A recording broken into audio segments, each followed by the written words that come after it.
नमस्कार शिक्षार्थियों। आज की इस वीडियो में हम वाक्य रूपांतरण के विषय में जानकारी हासिल करेंगे। सबसे पहले प्रश्न है कि वाक्य किसे कहते हैं।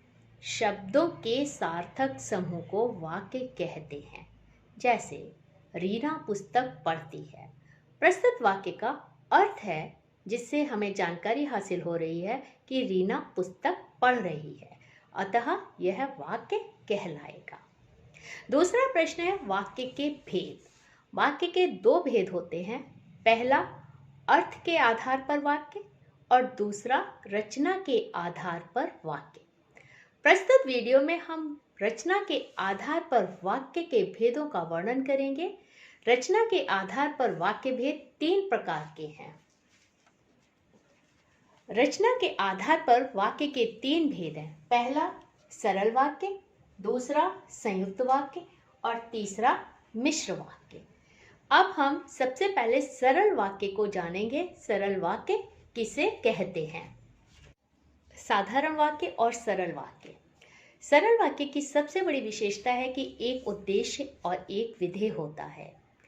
सरल वाक्य में मुख्य क्रिया एक ही होती है। उदाहरण देखिए, गीता नृत्य करती है, छात्र पढ़ रहे हैं, वह खेल रहा है, हम सभी आज बाजार जाएंगे। प्रस्तुत उदाहरणों में हमने देखा कि इनमें एक ही मुख्य क्रिया होने के कारण ये सरल वाक्य कहलाएंगे।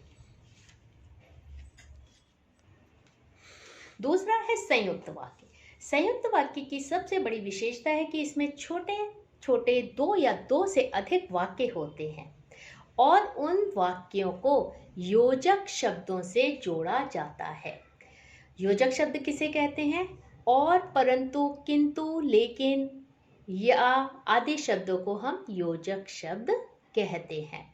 उदाहरण के तौर पर देखिए, बादल छाए और बरसने लगे। शांत बैठो अन्यथा बाहर चले जाओ।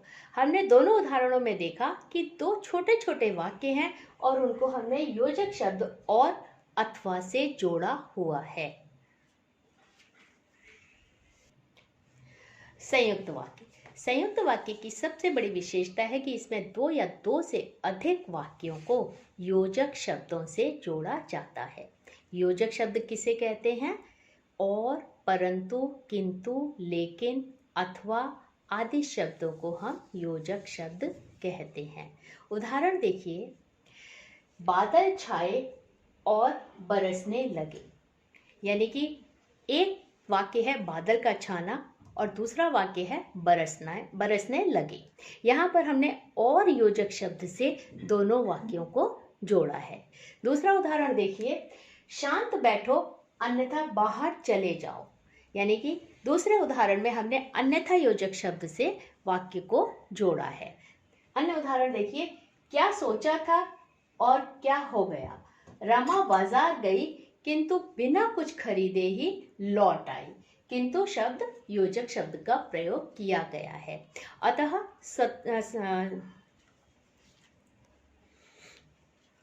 मिश्र वाक्य। मिश्र वाक्य की सबसे बड़ी विशेषता ये है कि पहला स्वतंत्र वाक्य होता है और दूसरा आश्रित वाक्य होता है। यानी कि एक कर्म होता है और दूसरा उसका फल होता है। मिश्र वाक्य में हमें कुछ शब्दों का प्रयोग करना पड़ता है, जैसे ज्यों त्यों, जैसे वैसे, जब तब, यदि तो। उदाहरण देखिए, रोहन ने बताया कि कल उसकी परीक्षा है। प्रस्तुत उदाहरण में रोहन ने बताया, यह स्वतंत्र वाक्य है और आश्रित वाक्य क्या है कि उसकी परीक्षा है। यानी कि शब्द के आने के पश्चात वह स्वतंत्र वाक्य आश्रित वाक्य पर आधारित है। दूसरा उदाहरण देखिए, जो परिश्रम करते हैं वह सफल होते हैं। मैं जैसे ही स्टेशन पहुंचा ट्रेन छूट गई। बंद कर दे। मिश्र वाक्य। मिश्र वाक्य की सबसे बड़ी विशेषता है कि एक स्वतंत्र वाक्य होता है और दूसरा आश्रित वाक्य होता है।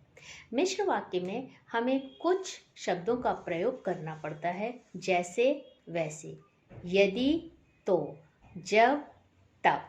उदाहरण देखिए, जैसे ही सुबह हुई पक्षी चहचहाने लगे। मैं स्टेशन पहुंचा और ट्रेन छूट गई। अब हम वाक्य रूपांतरण के कुछ वाक्य प्रस्तुत करेंगे। सबसे पहले हम लेंगे सरल वाक्य। सरल वाक्य का पहला उदाहरण देखिए, धनवान व्यक्ति सब कुछ खरीद सकता है। सरल वाक्य को हम संयुक्त वाक्य में परिवर्तित करेंगे। वह व्यक्ति धनवान है इसलिए सब कुछ खरीद सकता है। इसलिए योजक शब्द लगने के कारण यह संयुक्त वाक्य कहलाएगा। जो व्यक्ति धनवान है वह सब कुछ खरीद सकता है। जो और वह लगने के कारण यह मिश्र वाक्य है। एक अन्य उदाहरण देखिए, मैंने एक जोकर को देखा जो सबको हंसा रहा था। सरल वाक्य, इसको हम संयुक्त वाक्य में परिवर्तित करेंगे। मैंने एक जोकर देखा और वह सबको हंसा रहा था। मिश्र वाक्य में देखेंगे हम, मैंने एक जोकर देखा जो सबको हंसा रहा था। देखिएगा, जो शब्द बीच में लगने के कारण यहाँ मिश्र वाक्य कहलाएगा। अन्य उदाहरण देखिए, गर्मी बढ़ते ही बर्फ पिघलने लगी। गर्मी पड़ी और बर्फ पिघलने लगी, और लगने के कारण ये संयुक्त वाक्य है। जैसे ही गर्मी पड़ी बर्फ पिघलने लगी। जैसे ही गर्मी पड़ी वैसे ही बर्फ पिघलने लगी। जैसे ही और वैसे शब्दों का प्रयोग होने के कारण यह मिश्र वाक्य है। एक अन्य उदाहरण हम देखेंगे, काले बादल छाते ही मोर नाचने लगे। काले बादल छाए और मोर नाचने लगे। जैसे ही काले बादल छाए वैसे ही मोर नाचने लगे। उक्त सभी उदाहरणों में हमने देखा सरल वाक्य में एक मुख्य क्रिया है। संयुक्त वाक्य में योजक शब्दों का प्रयोग है, इसलिए और आदि।